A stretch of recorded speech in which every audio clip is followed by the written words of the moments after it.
اللهم صل وسلم وبارك على سيدنا محمد وعلى آله وأصحابه أجمعين. السلام عليكم، ازيكم حبايبي؟ عاملين ايه؟ يا رب دايما تكونوا بخير وبصحة وبسعادة. يلا مع بعض النهاردة هنبدأ وصفتنا، وهي بديل قمر الدين. حاجة كده اقتصادية وجميلة وسهلة وعلى قد الإيد. وبالنسبة للقمر الدين هيبقى أسعاره عالية جدا السنة دي. فاحنا قلنا ايه؟ هنجيب النهاردة 3 برتقانات زي ما انتم شايفين، و3 جزرات وسط يعني، او جزرتين كبار.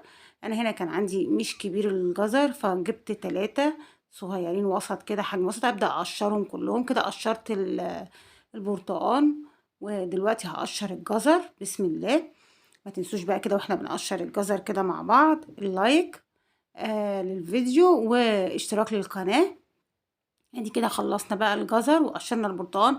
هنبدأ نقطع الجزر كده تقطيع عشوائي كده، مش مهم التقطيعة اي حاجة، مهم تقطيعة كده سريعة، ان انت تقطعيه ايه، حاجة تبقى سهلة، عشان احنا هنسلقه، هنغسله وهنسلقه على النار على طول دلوقتي كده. وهنقطع ناخد البرتقال بعد ما نحط الجزر كده، هنغسله دلوقتي، راح نغسله. وهنبدأ ايه، نفصص في البرتقال. كده احنا حطينا الجزر خلاص يتسلق على النار. هنبدأ هنا بقى ايه، هنفصص البرتقال بتاعنا كده عشان هنبدأ نعمله ايه، عصير.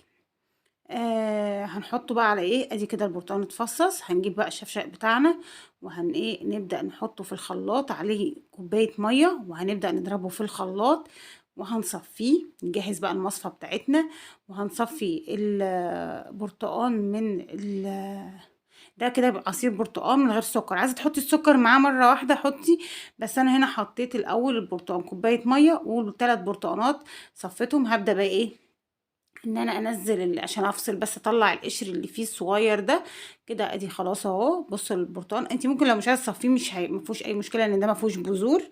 وكمان كان عندي معلقه بشر برتقال كده، بتدي تست حلو جدا، جربيها. هنبدأ بقى نقلبهم مع بعض، وهنحط كوباية سكر. السكر بقى ده حسب الرغبة عندك، يعني اي كمية سكر انت بتحبيها حطيها. انا حطيت هنا كوباية كده من السكر. هبدأ بقى ايه، اسمي الله، ونقلب ايه البرتقال بتاعنا، ندوب السكر فيه. في الوقت ده الجزر بيتسلق تمام. ما تنسوش بقى ايه، اللايك. هنا الجزر بسم الله ما شاء الله كده هنتسلق معانا حاجة كده ما شاء الله، وهي كده بميته خدناه كده، وهنعمه في الخلاط.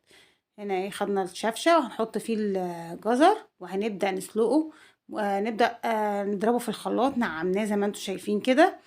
هنبدأ بقى ايه، نفضي عليه عصير برتقال ونضربه ضربة مع بعض، ونرجعه تاني في الحلة. هنا كده بقى ايه، البرتقال والجزر والسكر وبشر البرتقال. شايفين لونه وجماله ما شاء الله، جميل ولونه حلو جدا. هنبدأ نرفعه على النار هادية لمدة ايه، 5 دقايق كده، يغلي غلوتين كده.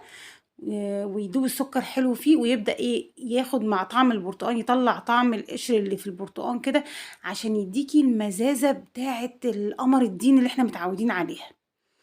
يلا بقى ما تنسوش بقى الاشتراك، ولو الوصفة عجبتكم يا ريت تقولوا لي كده في كومنت حلو. هنا بصوا بقى ايه، بدأت بصوا لونها جميل ازاي. هبدأ بقى هنا في الوقت ده انا هجيب 3 معالق من النشا، عليهم كوباية من المية صغيرة.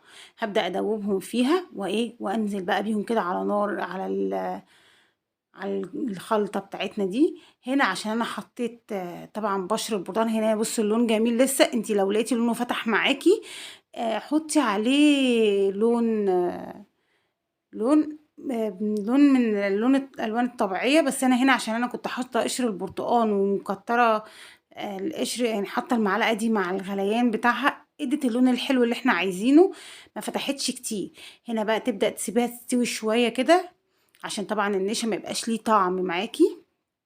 هنا ما شاء الله بقى الحمد لله استوت وخدت وقتها معايا. هبدا بقى افضيها في الاطباق بتاعتي. نسمي الله مع بعض، ويا رب كده الوصفة تعجبكم. حاجة اقتصادية وكمان طعمها جربوها والله هتعجبكم جدا جدا، وصحية ومفيدة، وما فيهاش أي ألوان صناعية، وكلها قيمة غذائية، سواء فيتامين سي، سواء الجزر فيه فيتامينات عالية، والبرتقال، يعني كلها فايدة بكل الطرق. هنا أنا كده فضيتهم. الكمية اللي أنا عملتها عملت لي 5 أطباق كبار زي ما انتم شايفين.